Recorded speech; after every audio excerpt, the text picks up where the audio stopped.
Рахмат. Кийинки сөз Казакбаев Султан Айтбаевичте. Рахмат, Дастан Арыспекович.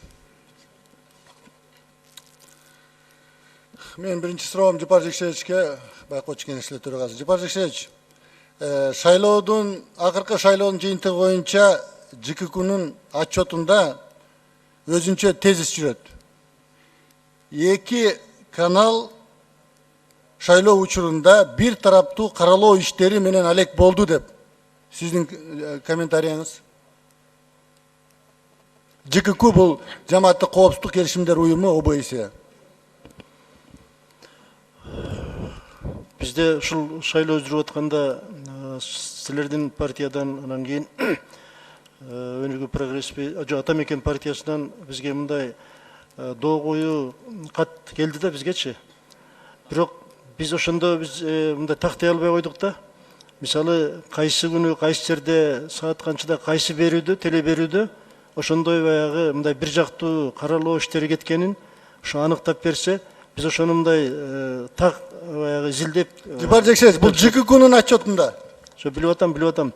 Отчетунда ошол эми ошондой отчетту баарын биз келип атат, бирок чындыгында бул шайлоо кампаниясында мындай мойнубузга алышыбыз керек. Ушу кээ бир учурда ошондой бир кемчиликтер кеткен мойнубузга алышыбыз керек да. Муну биз оңдоого аракет кылышыбыз керек да, мындан кийин эч качан болбосун деп. Ал эмени биз окуганбыз, билебиз ал маалыматты. Түшүнүктүү. Урматтуу Илим мырза, сиз күчтүү менеджерсиз. Ал ишиңизге ийгилик. Ошол эле шайлоо учуру боюнча сизге суроо.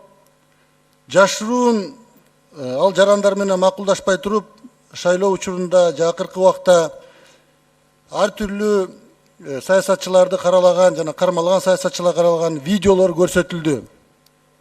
Аны бардыгыбыз билебиз, бардык коомчулук.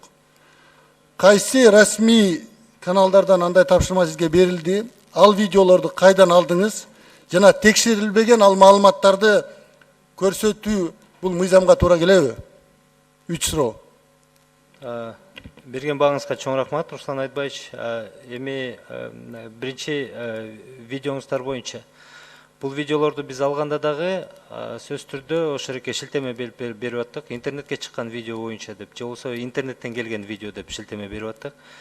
Негизи жалпысынан бизге расмий маалыматтар келгенде, укук коргоо органдарына маалымат келгенде чыгарып аттык.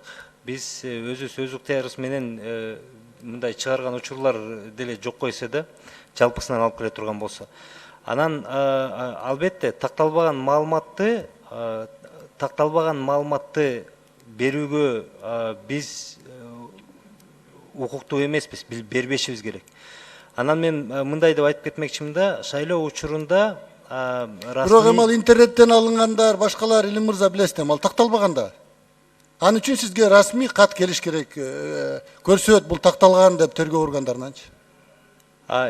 Эгерде мисалы тигил же бул видео ошол коомдо болуп аткан орчундуу учурларда, орчундуу маанилүү учурларда, мезгилдерде болуп ал катуу талкууга түшүп атса, биз ошол же тигил видеону чыгарып, ушул же бул видео интернет айдыңына чыкты, ал видеодо мындай болду, ошол чоң талкууга түшүп атат деп биз беребиз. Себеп дегенде, мисалы кээ бир учурда телевидение көтөрбөстөн интернетте көп нерселер талкууланып, орчундуу маанилүү нерселер талкууланып калат да, ошондо биз сөзсүз түрдө шилтеме беребиз. Бул деген такталбаган маалымат интернетке жарыялаган боюнча, булагы бул боюнча депчи.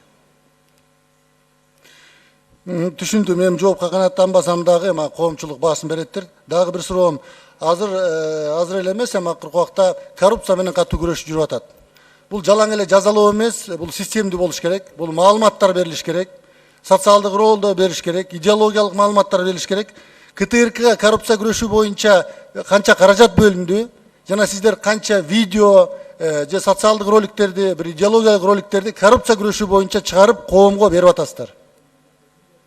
Руслан Айтбаевич, бизде бюджетте коррупция боюнча өзүнчө каражат эч бөлүнүп берилген эмес, таптакыр.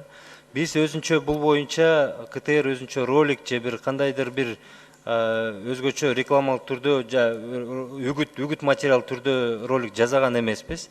Бирок коомдо болуп аткан коррупцияга каршы жана укук коргоо органдарыныкынан бөлөк дагы системдүү иштерди кандай алып барылып атса ошол эркини беребиз жана талкуулоолорду кылабыз да. Бирок чынында биз роликтер жанагы мындай жеңил кабыл алыначу материалдар даярдалган жок тилекке каршы. Жапар Жекшевич, КТРКда коррупциялык тобокелчиликтер табылган канча зона бар?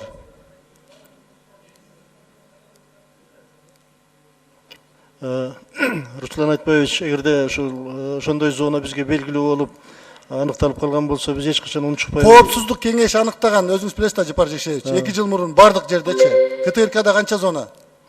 КТРКда мен андай коррупциялык ушундай түйүндөр, ошондой зоналар бар деп мен айта албайм. Себеби мен эгерде аны биле турган болсом, мен эч качан унчукпай отурбайт болчумун да. Руслан Айтбаевич, бизди ал чында эле укук коргоо органдары, мамлекеттик органдар текшерген, ошондой кылып анализдешкен коопсуздук кеңеш. Бирок КТРде коопсуздук кеңеш андай кылган эмес. Иликтеген эмес КТРде. Эми аны убакыт көрсөтөт да. Мен жыйынтыкта алайын, Дастан Нарсбекович.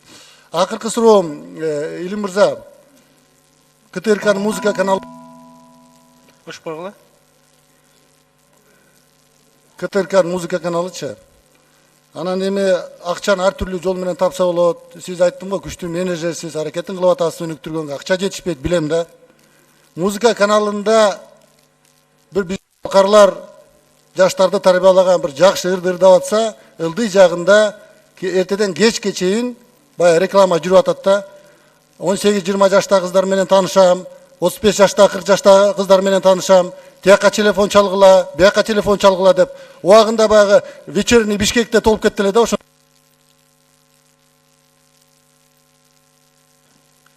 5 секунд кош бердим.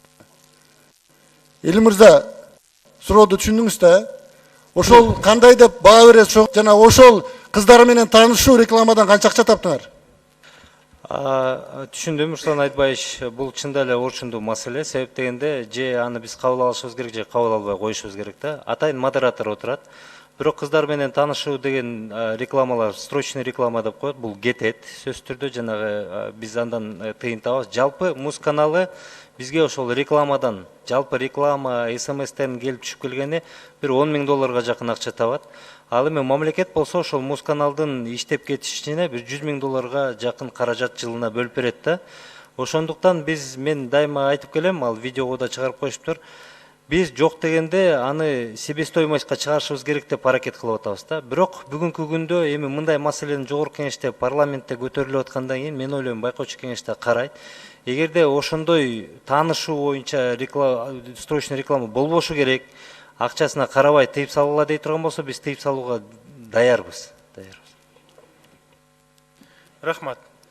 Кийинки сөз депутат Төрөкулов Дүйшөн Гуламкадыровичте.